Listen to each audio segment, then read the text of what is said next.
창세기를 저희가 다시 보면서 제가 다시 느끼는 건데, 창세기에 나오는 가족사를 보면서 우리가 어떻게 가족 공동체 안에서 이루어 갈 것인가 하는 좋은 메시지들이 창세기에 참 많이 들었다라는 생각을 합니다. 그 이전에는 발견하지 못했던 것들인데요. 이제 와서 성경이 좀 보이는 것 같아요. 창세기 안에 있는 어떻게 보면 지저분한 가족사 안에서 우리가 어떻게 하나님의 공동체를 이루어가야 되는가 엿볼 수 있는 것 같습니다. 오늘 우리 읽은 본문도 그렇습니다. 어제 아마 여러분들이 묵상했던 본문일 텐데요. 야곱의 아들 중에서 유다에 대한 이야기가 이제 부각이 되는 거거든요. 그래서 유다가 결혼을 해서 자녀를 낳는데 가나안 여인과 결혼을 합니다.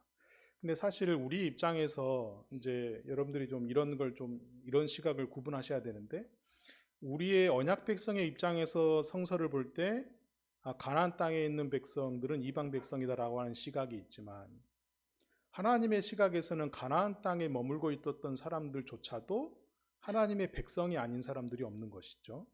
그런 의미에서 우리가 가나안 사람을 생각해야만 해야 하는 것이지, 성서를 대했을 때, 그리고 이 성경을 기록했을 때의 히브리인들이 대했던 식의 가나안 백성들의 시선을 우리가 가질 필요는 없는 것입니다. 이거 굉장히 중요한 시각인데 대부분 이런 시각을 잘 못 나누셔요. 그래서 우리가 신학교 때도 배울 때 보면 나쁜 놈, 착한 놈을 이렇게 성경이 구분 짓는 것처럼, 그렇지 않고 오늘 우리의 시각에서 가나안 땅의 여인과 결혼했던 유다, 이것만 보아야 하는 것이지, 가나안 땅의 이방민 여인과 결혼했다, 혼혈이었다, 이런 식의 생각은 할 필요가 없는 것입니다. 그러니까 형제를 떠나서 가나안 땅에 자리 잡는 것도 어려울 거와 그곳 여인과 결혼을 하게 되었는데 아들 셋을 낳게 됩니다. 엘과 오난과 셀라라는 셋을 낳게 됩니다. 그리고 또 옮겨서 그 집에 자리를 잡게 됩니다. 그러니까 사실 유다의 삶도 평탄치는 않았던 것이죠. 여러분들 한번 생각해 보세요. 여러분들이 결혼하기 전에 몇 번이나 옮겼나, 이사를 하면서. 저 같은 경우 제가 어렸을 때 그게 너무 신기해서 세봤던 적이 있거든요. 한 13번 정도 옮겼더라고요. 결혼하기 전에 이사를 했던 게. 가난한 사람들의 흔한 모습이잖아요. 예, 좀 더 싼 데 있으면, 좀 더 좋은 데 있으면 계속 옮겨나는. 그리고 결혼해서도 제가 10번까지는 아니지만 계속 옮겼던 삶이었던 것 같아요. 그러니까 제 삶은 그냥 단어 하나로 얘기하면 그냥 가난이거든요. 가난. 예, 불편함과 가난인데, 유다도 그런 삶이었을 겁니다. 야곱과 함께 더불어서 아버지를 떠나서 가나안에 정착해야 하는데, 왜냐면 가나안 땅은 약속하셨던 땅이시잖아요. 정착할 수밖에 없는데 자녀를 낳고 그 땅에서 아내를 구하고 계속 옮겨 다니는 삶, 계속 마음이 분주했을 것이고 두려웠을 것이고 안정이 안 됐을 것입니다. 그러다가 이제 맏아들의 신부 다말을 맞이하게 되거든요. 그러니까 얼마나 큰 경사입니까? 다말을 맞고 나서 이 가정에 대한 새로운 비전들도 있었을 거예요. 이제 가정들을 어떻게 꾸려나가야 될 것인가.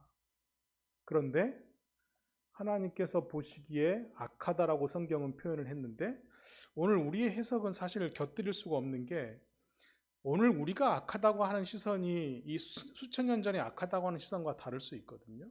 예를 들어서 우리가 오늘 지금 본문도 그렇지만 일부 2처, 일부 3처는 지금 당시의 흔한 가정의 모습이었잖아요.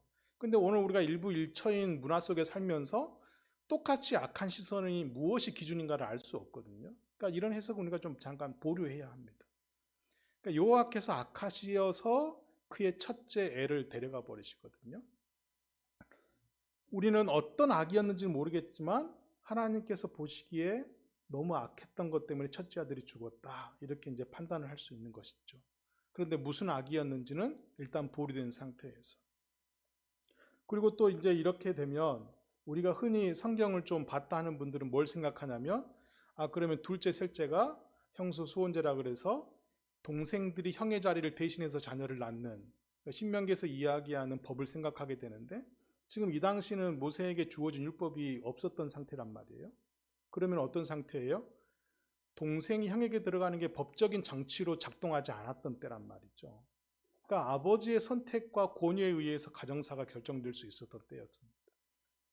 근데 이 아버지가 둘째에게 형수에게 들어가서 형의 대를 잇기를 원합니다. 유다도 아버지 야곱에게 계속해서 가정교육을 받을 때 어떤 신앙교육을 받았겠어요? 우리는 하나님의 제사장 나라이고 하나님의 모델된 백성인데 계속해서 약속의 자녀들이 이어져 가야 한다. 생육하고 번성하고 충만해야 하는 것이 일반 세상, 온 세상에만 있지 않고 우리 가정에도 그게 계대로 이어져야 된다. 그러니까 유다에게 그게 어렸을 때부터 신앙 교육이 배웠을 겁니다. 그리고 둘째에게 형의 자리를 대신해서 아이를 가져야 하고 우리 집안을 대를 잇게 해야 된다 요구를 한 것이죠. 근데 역시 성경은 그 둘째도 하나님이 보시기에 악한 이유 때문에 죽음을 맞이했다 이렇게 기록하고 있습니다. 왜 무슨 이유인지는 밝히고 있지 않는 것이죠. 그러면 이제 막내 하나만 남아있지 않습니까? 고민이 얼마나 이 부모가 되었겠어요. 막내 하나마저도 잃게 된다면 정착해서 사는 것도 어렵고 부모랑 떨어져 사는 것을 독립하는 것 자체도 어려운데 이 막내가 클 때까지 어떻게 해야 될까? 그리고 이 첫째 며느리 다말을 친정행으로 보내게 됩니다. 그게 가장 안전한 선택이었겠죠. 그러면서 이렇게 얘기하죠. 막내 쓸라가 장성할 때까지만 기다렸다가 그가 장성하면 너가 돌아와서 우리 집안을 대를 이으면 된다. 근데 사실은 이 막내 쓸라도 죽을까봐 부모 마음에는 걱정이 있었겠죠. 그리고 이 다말이 신정으로 돌아갑니다. 그리고 세월이 흐르는데 유다의 아내가 죽게 됩니다.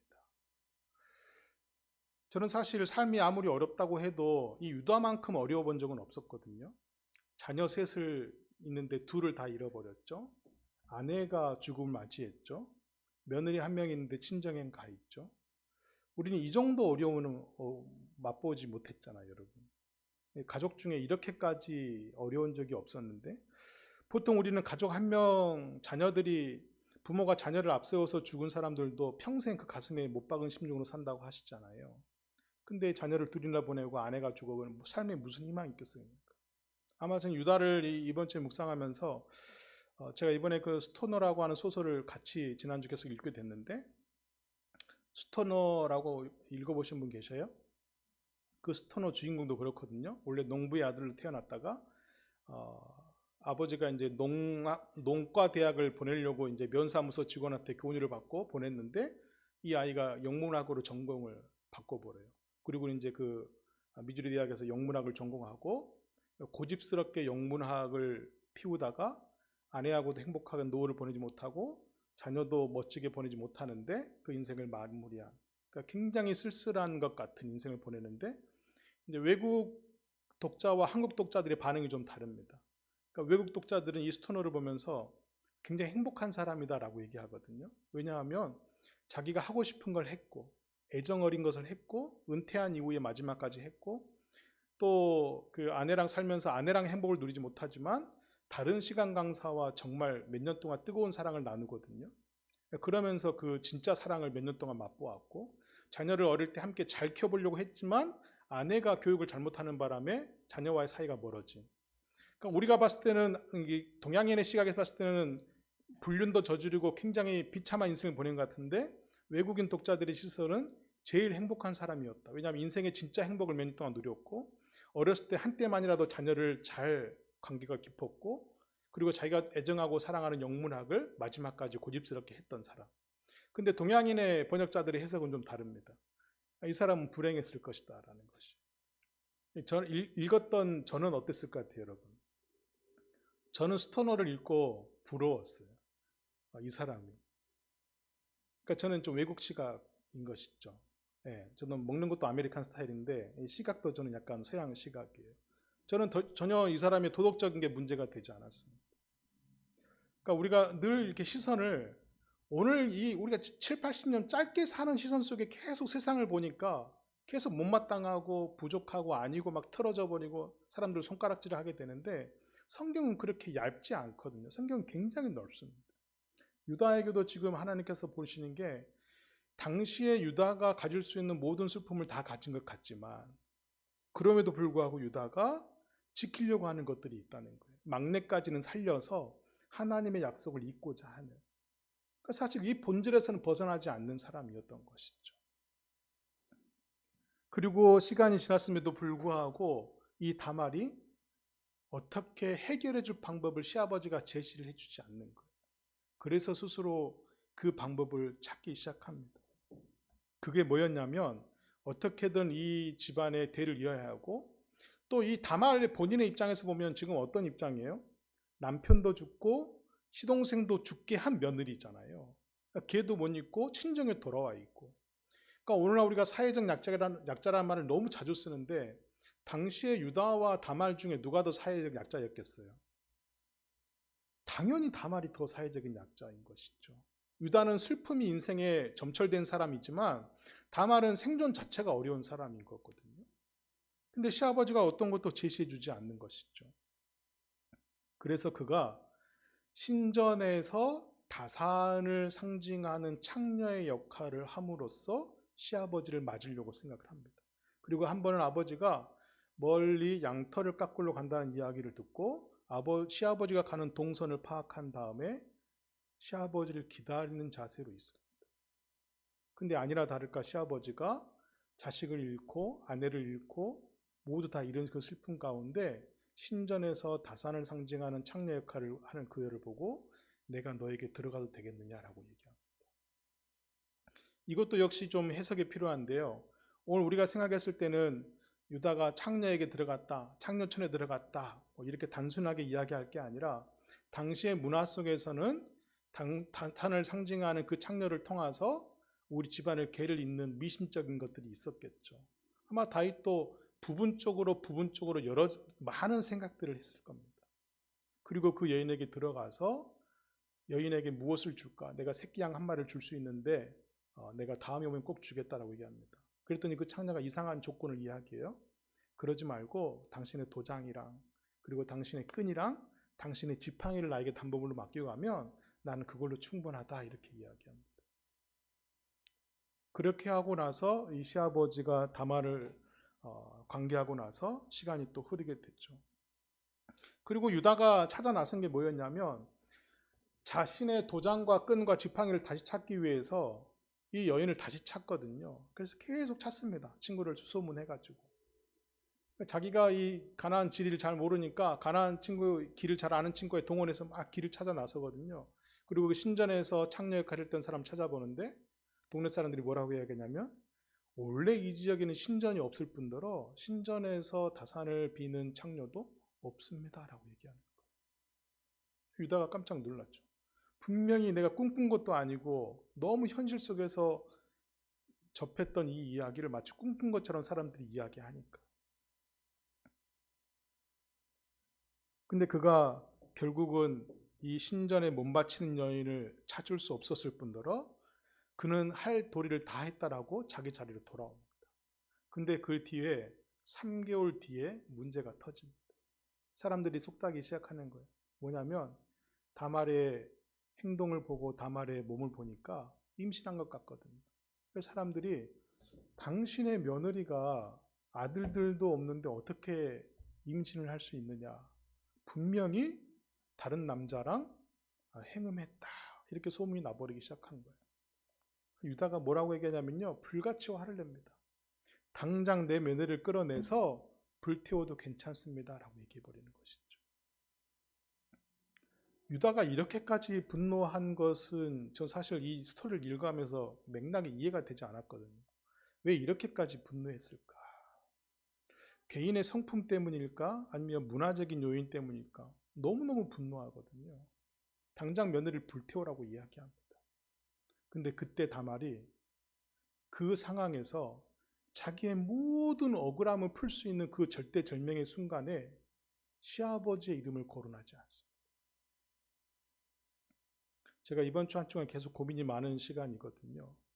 저희 총회가 백석교단이랑 백대성교회랑 통합을 했는데 저희 노회에서 목사님들이 지금에 와서 이제야 와서 왜 통합을 했느냐라고 막 말씀들이 많으셔요. 이미 총회가 통합을 해버린 상태에서 제가 너무 아쉽잖아요. 안타깝잖아요. 제가 그동안 25년 동안 수원노회에 몸담고 있었는데 선배님들이 저에게 못 해줬던 게 막 다 너무 생각이 나는 거예요. 저를 인간 취급도 안 했던 전도사 때부터 모든 억울함이 막 생각이 나는 거예요. 그래서 막 그 단톡방에 모든 걸 다 쏟아내고 싶은 거예요. 저를 인격 취급도 안 했던 그 선배 목사님들의 그 비인격적인 모습을 다 적나라하게 막 토해내버리고 싶은 거예요. 근데 제가 이번 주 이 본문을 봤잖아요. 멈출 수밖에 없는 거예요. 저는 다말을 보면서 깜짝 놀란 거예요. 다말이 그렇게 이야기하거든요. 내가 아기를 뵌 것은 우리 시아버지의 아기입니다. 우리 시아버지가 얼마나 못됐는지 보세요. 셀라를 나한테 주지 않으려고 집안을 말아먹으려고 저에게 비참한 상태를 놔뒀습니다. 이렇게 하자. 다말이 뭐라고 이야기하냐면 제 이 아이의 주인은 제가 가지고 있는 도장과 끈과 지팡이 이걸 가진 사람이 주인입니다. 이렇게 얘기해요.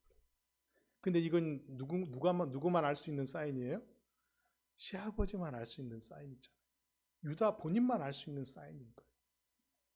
그러니까 사람들한테 창피당하지 않지만 유다 자신은 너무너무 부끄러웠겠죠. 저는 이 본문을 보면서 깜짝 놀란 거예요. 유다가 계속해서 찾아난 것은 무엇이냐면요. 빛을 찾았거든요. 생명을 찾았거든요. 기쁨을 찾았거든요. 후회하지 않을 걸 계속 찾아 나섰거든요. 자기에게 쾌락을 줄 걸 계속 찾아 나섰거든요. 그리고 세상에 이치 안 맞는 걸 불태워버리려고 계속 찾아 나섰거든요. 근데 다말은 어쩐지 아세요? 그는 생명을 찾지 않고 빛을 찾지 않고 시아버지의 어두움을 몸으로 안아버려요. 자기 몸으로 안아버려요. 이 주인의 아버지가 따로 있어서 저는 행음하지 않았다라고 얘기해버려요.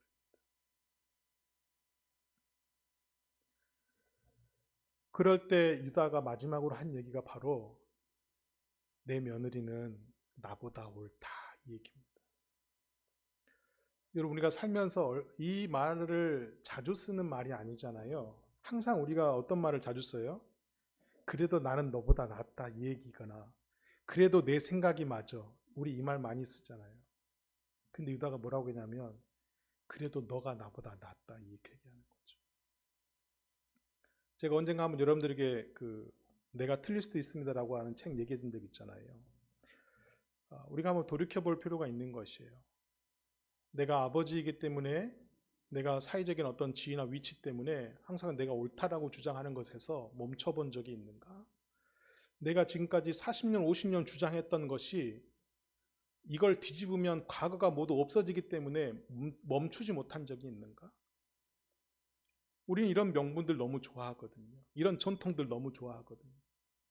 근데 유다가 너무 멋있는 것은 여기서 멈췄다는 거예요. 며느리가 더 현명하다는 것을 인정했다는 거예요. 왜?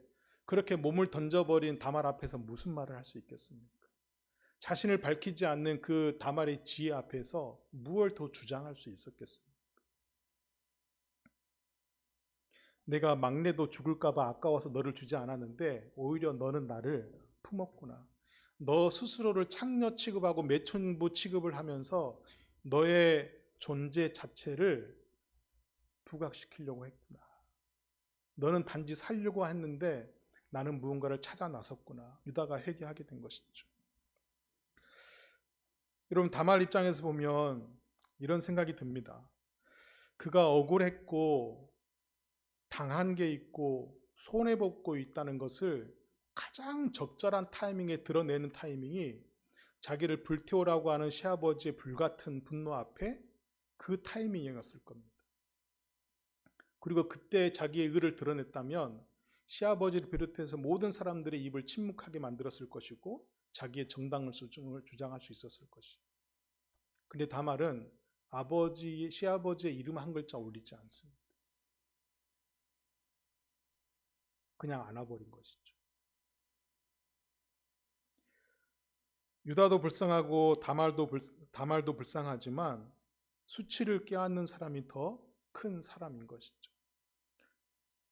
제가 수년 전에 여러분들에게 달마야 놀자라고 하는 영화를 한번 소개해 드린 적이 있는데 조폭들이 사고치고 절에 들어왔다가 조폭들과 절의 스님들과 같이 살게 된 이야기, 아주 오래된 영화거든요. 그래서 막 조폭들이 절에서 이런저런 사고를 치는 거예요. 그게 나중에 주지 스님이 이 조폭들과 스님들을 대결을 하게 하거든요. 그 대결의 주제가 뭐였냐면 깨진 항아리를 놔두고 누가 저 개울가에서 물을 퍼서 이 깨진 항아리에 물을 빨리 채우는가였어. 그러니까 양쪽 조폭팀과 스님팀들이 막 개울가에서 고무신을 이용해가지고 물을 막 퍼다 나르거든요. 그때 조폭팀의 박신양과 그 무리들이 반짝이는 생각을 하게 되는데 이 돌 항아리, 깨진 항아리를, 거대한 항아리를 들고 쳐들고 개울가로 뛰어갑니다. 그리고 그 깨진 항아리를 개울가에 그냥 던져버려요. 그랬더니 그 안에 물이 가득 차게 됩니다. 깨진 항아리에 물을 부을 수 있는 한계는 분명히 있거든요. 근데 거대한 물 웅덩이에 그 항아리를 담궈버리면 그 안에 가득 차게 되는 것이죠. 우리 살면서 억울한 일이 얼마나 많습니까? 사실을 밝히고 싶은 일이 얼마나 많습니까? 내 정당성을 주장하고 싶은 일이 얼마나 많습니까? 근데 그것으로는 우리의 의로움이 펼쳐지지 않는다는 거예요. 오히려 다말처럼 본인이 그 모든 수치를 껴안을 때 일이 해결이 되고 그것이 하나님 나라의 백성의 해결 모습이라는 것입니다. 여러분, 이 이야기가 아주 간단한 이야기인 것 같지만 이 지저분한 스토리의 유다의 시작이 나중에 유대인을 왕으로 온 예수 그리스도의 탄생까지 이어진다는 거거든요. 우린 좀 한번 생각을 다시 해봅시다. 예수님은 이렇게 지저분한 가계도에서 시작할 필요가 있으셨을까? 예수님은 적어도 좀 깔끔하고 말끔한 가계도를 타고 나셨으면 안 됐을까? 왜 이런 유다의 계보의 시작에서, 이런 다말의 시작에서 예수 그리스도에게까지, 그의 탄생에까지 오게 하셨을까? 그리고 왜 유대인의 왕이라 하셨을까? 이 유대인의 왕의 유대가 유다를 이야기하는 거잖아요. 우리 이런 시각에서 좀 고민을 해봐야 됩니다. 과연 이 땅에 다스린다고 하는 게 무엇인가? 내가 누군가를 정복한다는 게 무엇인가? 다른 사람의 그름을 드러내는 게 정복함이 아니라 다른 사람의 그름을 안아버리는 게 정복이 아닌가? 그리고 이 지저분한 가계도의 시작이 예수 그리스도 앞에서 마침이 되었다면 그 도를 따르는 우리 또한 누군가의 수치를 껴안는 게 우리의 사명 아닌가? 누군가의 부끄러움을 함께 가둬주는 게, 함께 안아주는 게 우리의 사명이 아닌가? 고민해 봐야 한다는 것이죠. 답답하죠. 불편하죠. 이렇게 사는 게 얼마나 비참합니까? 조용해야 하고 스스로 피 흘려야 하고 뭐에게 찔린 것만 같고 왜 나만 이렇게 살아야 되는가 두렵기도 하고 억울하기도 하고, 그러나 그것이 그리스도의 방식이었다면 우리 또한 따라야 할 것입니다. 저는 우리 교회 교우들이 이 밑바닥에서 걷어올린 샘처럼 우리의 밑바닥에 있는 인생의 주저함과 망설임과 억울함을 들어올리셔서 그 수치를 껴안아 주셨던 예수 그리스도를 사랑을 받은 자가 이제는 누군가를 또 다시 껴안을 수 있는 넓은 가슴이 되시기를 주 예수 그리스도 이름으로 축복합니다. 하나님 감사합니다. 우리가 살면서 늘 찾고 있는 건 무엇입니까? 새로운 돌파구요, 도망치고 싶은 돌빛처요, 누리고 싶은 편함이요, 나누고 싶지 않은 독점이요, 가둬지고 싶지 않은 자유함이며 꿰주고 싶지 않은 나만의 공간 아닙니까? 그러나 그리스도는 이 지저분한 가계도의 마지막 왕으로 오셔서 이 땅을 섬김으로 다스리셨고 그 모든 수치를 십자가로 껴안음으로 살아내셨습니다. 우리도 동일하게 살아낼 수 있는 용기와 믿음과 담대함을 선물로 주옵소서. 성령의 선물로 감당하기를 소망하오니 지체하지 마시고 오시옵소서. 예수 그리스도 이름으로 기도합니다. 아멘.